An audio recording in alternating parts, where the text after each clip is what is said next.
السلام علیکم ورحمۃ اللہ وبرکاتہ۔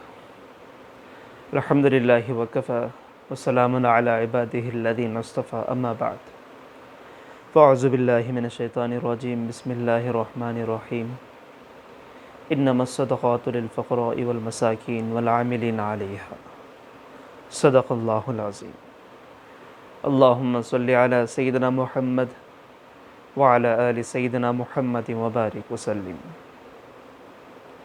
معزز سامعین کرام، آج کا میرا موضوع سخن زکوٰۃ کن لوگوں کو دینا درست ہے اور کن لوگوں کو دینا جائز نہیں ہے۔ سب سے پہلے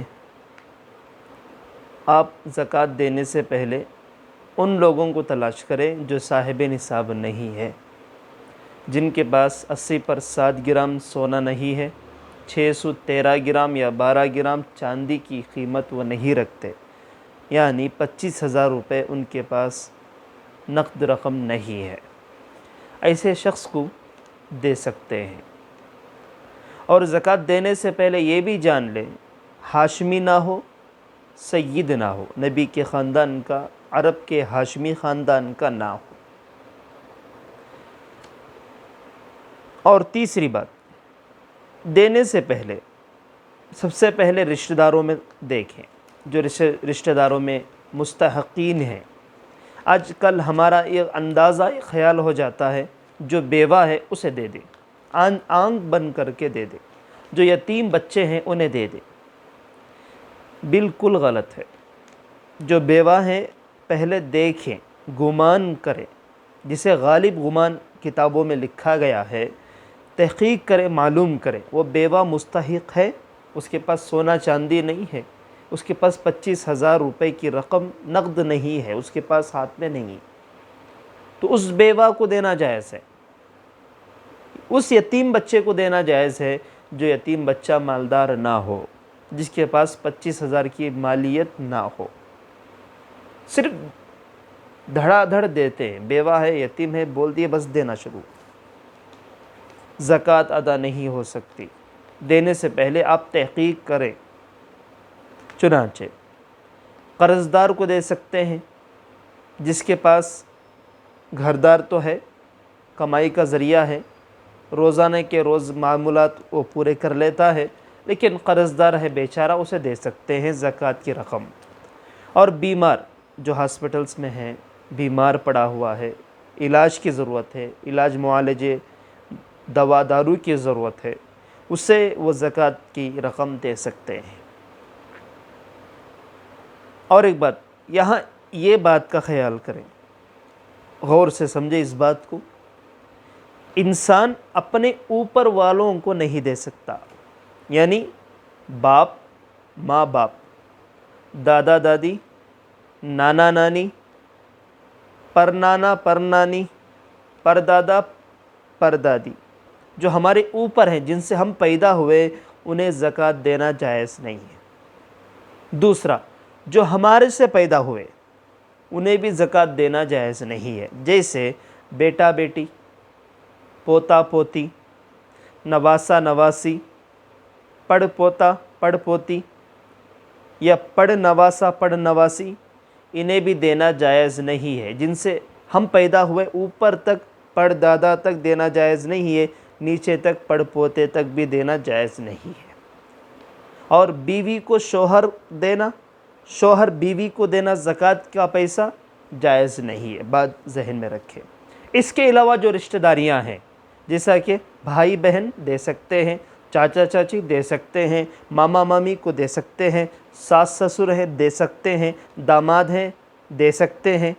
اس کے علاوہ جو رشتہ دار بنتے ہیں، بلکہ احادیث میں آتا ہے کہ رشتہ داروں کو دینے کا 2 اجر ملتا ہے، ایک زکوٰۃ بھی ادا ہوتی ہے، اس کا ثواب بھی ملتا ہے، دوسرا رشتہ دار کے ساتھ صلہ رحمی کرنے کا ثواب بھی ملتا ہے۔ تو اس بات کو ضرور ذہن میں رکھیں۔ اور زکوٰۃ کنہیں دی جائے، جیسا کہ میں نے عرض کیا کہ جس کے پاس 25,000 روپے پیسے ہو، کیش ہو، یا سونا چاندی پیسے ملا کر 25,000 روپے کا وہ مالک بن جاتا ہے، ضرورت سامان کے علاوہ، گھر کے سامان ہیں، گھر ہے، دار ہے، گاڑی ہے، گھر کی چیزیں ہیں، اس کے علاوہ اس کے پاس جو پیسے ہیں اسے دینا جائز نہیں ہے۔ اسی طرح دینی مدارس ہیں، بہترین مستحقین، اور وہ دینی مدارس میں بھی دیتے ہوئے آپ بتا کر دیں کہ جو بچے مستحقین ہیں ان تک پہنچائے۔ اور ایک بات میں یہاں پر عرض کروں کتابوں کے حوالے سے کہ اپنے شہر کے اندر زکوٰۃ دینا ضروری ہے، اپنے شہر کے اندر ہو، دوسرے شہر زکوٰۃ بھیجنا یہ مکروہ ہے۔ ہاں دوسرے شہر میں ہمارے رشتہ دار رہتے ہیں وہ بھیج سکتے ہیں، اس کے علاوہ اپنے شہر کے ادارے چھوڑ کر جو رفاعی ادارے ہیں، مدارس ہیں، جن سے دینی خدمتیں، دینی اشاعت ہوتی ہے، انہیں دینا بالکل ضروری ہے اپنے شہروں میں پہلا درجہ، اور دوسرے شہروں کو دینا اپنے شہروں کو چھوڑ کر یہ مکروہ ہے۔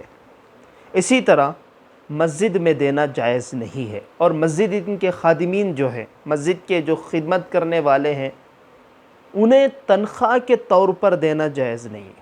اگر مسجد میں خدمت کرنے والے مؤذن ہیں، نائب امام ہیں، امام ہیں، یا دوسرے خادمین ہیں، اسٹاف ہے مسجد کا، انہیں دے سکتے ہیں۔ اگر تحقیق کر لے، معلوم ہو جائے، تنخواہ کے علاوہ آپ وہ رقم زکوٰۃ کے طور پر مستحق اس خادم کو دے سکتے ہیں۔ اس کے علاوہ مسجد میں دینا جائز نہیں ہے، مسجد کے چندے میں، مسجد کی تعمیر میں، مسجد کی توسیع میں دینا زکوٰۃ کا پیسہ بالکل جائز نہیں ہے۔ کافر کو زکوٰۃ دینا بھی جائز نہیں ہے۔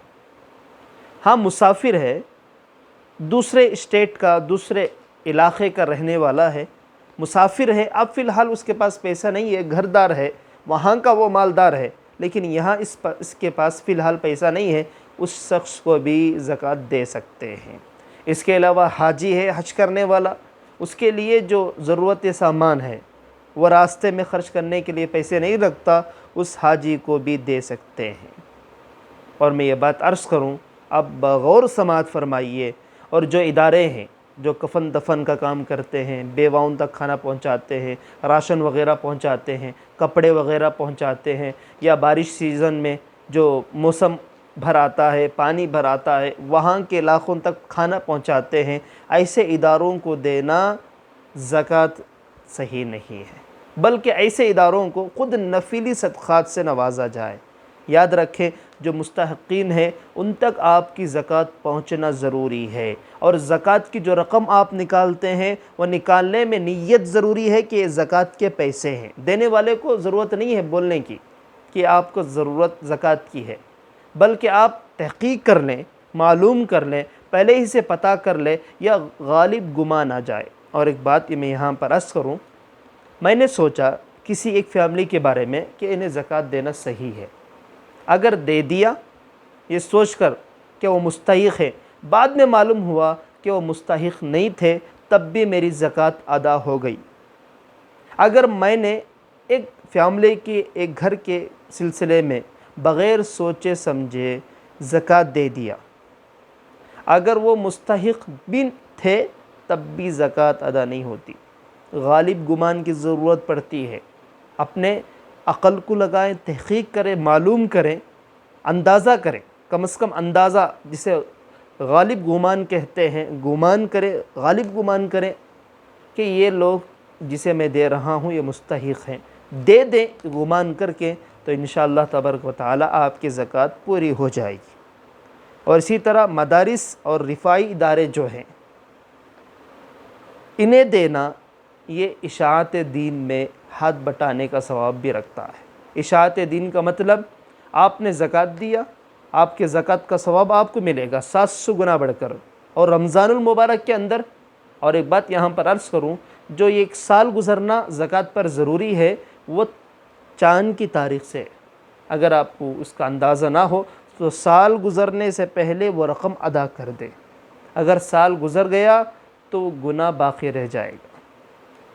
چنانچہ اشاعت دین یعنی آپ نے مدارس کے لیے، رفاعی اداروں کے لیے آپ نے زکوٰۃ کو طے کیا، وہ جو خرچ کریں گے ایک تو آپ کی زکوٰۃ کا ثواب ملے گا، دوسرا دین کے کاموں میں مدد ہاتھ بٹانے کا ثواب بھی ملے گا۔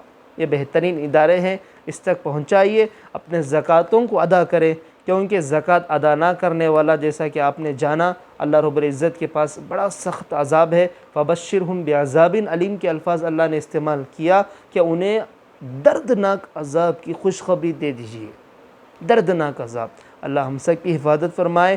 یہ مال اللہ کا دیا ہوا ہے، اور اسی مال سے ہمیں اس کے بندوں تک پہنچانا ہے، مستحقین تک پہنچانا ہے۔